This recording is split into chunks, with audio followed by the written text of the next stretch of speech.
Hi, my name's Jeff. This is Tropical Plants at 53 degrees north. Following on from my last video, this is Strep Polka Dot Purple. Now this is the one that everybody liked. I like it more than all the others. And what I want to do is try and propagate it. Now, if you spotted on my last one, I did try and propagate it on the 26th of October. Now I've left it up until now, which is, as I filmed this, it's the 27th of December. And I thought none of them had actually taken, but one of them had. This one had roots, so I've put that one back in. It's not got any growths yet, but it has got roots, so that's promising that that won't completely rot off. The others had rotted off. Like I said before, it's no surprise really. It isn't the best time to do it. The best time to do it is in the growing season, March, April, May, you know, right the way through even to September is okay to do it. But like I said before, very often with these things, you do it when you've got time to do it, and I've got time to do it now.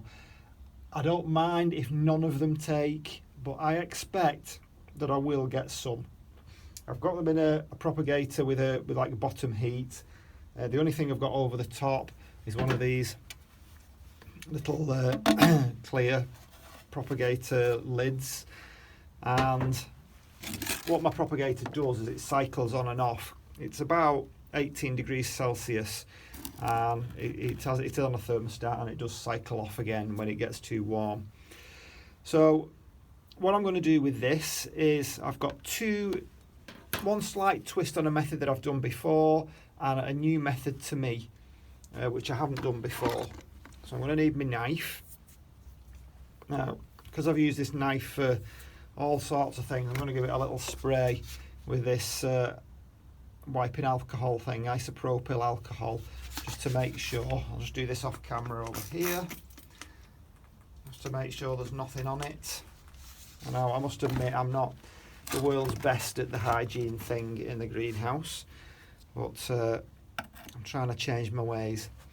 So the first method that I'm going to do is one that I've done before, just the regular leaf cutting. So you take some leaves and you cut them across into sections and you simply pop them in.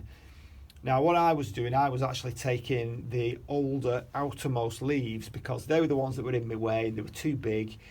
I understand the best thing to do is not to take the older ones, but also not to take the younger ones. Now these, again, if you saw one of my last videos, these have just recently been repotted and I stripped off all the older leaves. So all of these are younger leaves. But I believe the younger ones, the really younger ones, are not the best ones to take either. You take the ones in between, which usually is the ones towards the outer side, now that I've took all the really old yellowy ones off. Not these little tiny ones in the middle. So I'm thinking these two are going to be okay. So I'm just going to pinch those two out. There we go. So they're the leaves that I'm going to take. I'll just go and pop this one out the way. Okay. So that one to me looks a better one to work with. That one is, there's not really much of it. There's not a great deal of it there. I don't really want to take more from that plant because it's not got so many leaves on it as it is, and it's just recovering from its transplant and me stripping all the old leaves off. So I'm just wondering whether, not really got a very nice surface to work with there. I might just move this out of the way because it's got a bit wet from the last video. I'll see why in a second. I want a cleaner surface. So we'll start off with my original method, which is simply to cut it into sections. I'm not going to bother with that bottom section. I think that's too small. So I'm just going to get that out of the way. I've not got a great deal here, but we'll just have to go along with it, and it can all go in the same seed tray there, along with that one that did take. So a couple more sections. So I'm only going to do two here. I'm going to cut it like that, and the thing to remember is which way round it is. So that was the bottom, so that's the bit that's going to go into the seed tray, and that's the bit that's going to go into the seed tray. So it's dead simple. No need for any rooting hormone, anything like that. It may help, you know, you might want to try it, but I'm not bothering. I think I will get at least some. And I'm not, you know, I don't want thousands of plants. So I'm just going to make, I don't know if you can see that, I just made a little groove there, and I'm just going to pop it in into the groove like that, as Madonna said. And this one, I'm going to pop it in there. I have my doubts with this one because it is very, very small, but you never know.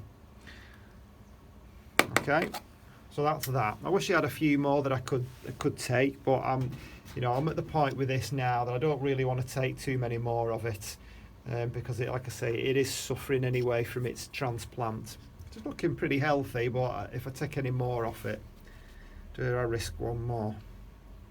I'm talking myself round here. Yeah, I'm going to risk one more. Right, so just ignore everything I said. I'm doing another one. So, again, let's just cut it into some sections. I don't think that one's going to do anything too small. Get rid of that one. It's that way round. I'm just trying to do this so you can see what's going on. They can go quite close together because they don't create masses of roots, and I want to leave some room for my next one. So this is the one that I've not done myself. So I believe what you do is this. You chop the ends off, both sides. And then what you're going to do, I was trying to make sure I know which way round it is. So the veins are going upwards. So the plant is like that. So what I'm going to do, sorry, you're off camera there, aren't I? There we go. Right, what I'm going to do is, and I'll try and zoom in on this, and I'm editing it. I'm going to remove the rib down the middle. It's a bit like filleting a fish. Not that I've ever filleted a fish. So I'm simply cutting along the side of the rib. Now I want that bit, and I'm cutting down the side, the other side of the rib.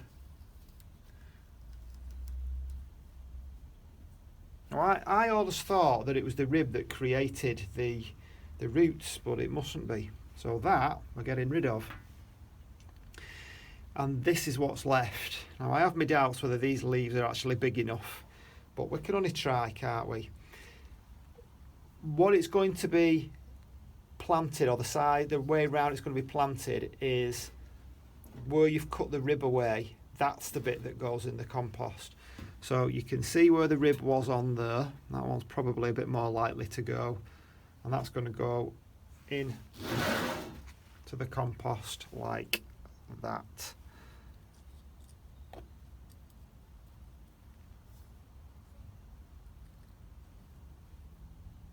Like I say, I don't know whether these are going to be big enough because this is only quite recent growth. They might rot, but you get the idea. It's the method that's important, and if anybody else is doing it, they might be a bit more sensible than me and do it at the right time of the year. But I'm doing it at this time of year because come springtime I'll just be too busy with the work. But it's worth a go. It's worth a go. There's nothing lost from trying it. And that's it. That's the two methods. So I will relabel that and put today's date on it, and I will give it a good water. I'll pop the lid on it, and then that can go back in the propagator. We'll come back to it, keep checking on it, and make sure you do get a lot of condensation on the inside of these, so make sure you keep giving them a good shake every day, because otherwise then they suffer from lack of light. Make sure they're not in the sunshine, but you do want a bright position. It really is handy to have some bottom heat as well if you can make it. If you can stick it on a windowsill in your house, then you're sorted with the heat, aren't you? It's just a case of keeping the condensation off it. So that's it. Okay, so just in case you missed what happened, so this one is Bethan. This is another one I've only got one plant from. So I'm going to take, these are not the oldest leaves. I've already stripped the oldest leaves off when I repotted this. So I'm going to take one of these, not the youngest leaf, but still a young green vibrant leaf. I'm going to do 2. I'm going to do both methods. I think I'll take that one as well. So we've got 2. I'll just get Bethan out of the way.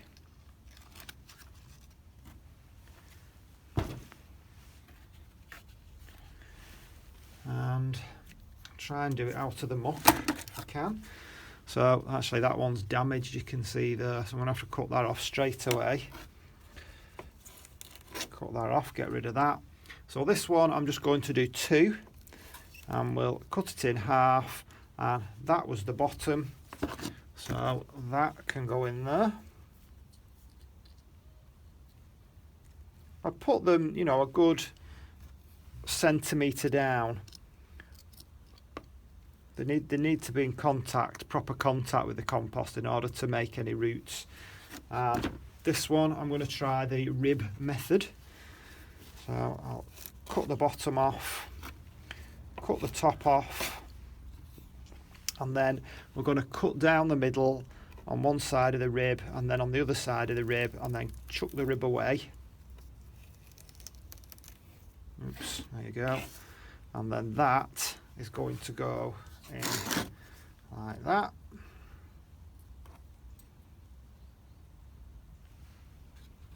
And then again, that one is going to go in like that. I'm going to leave some room in this pot because there's nothing stopping me, you know, when it comes round to a bit close to springtime, or certainly when the light, I mean, we're past the winter equinox now, so the light is beginning to come a little bit brighter, a little bit longer days on a day-to-day basis. So mid-January, early February, we'll be getting quite a bit more light. So I'll give it another go, and I'll just pop them in, you know, while it's already set up. And then hopefully come springtime, I'll have some extra plants of the ones that I've only got one of, and the ones that I did like. So I'm going to give this a water. I'm going to put a label on it. I'm going to say the date, which is always useful, and then we are ready to go.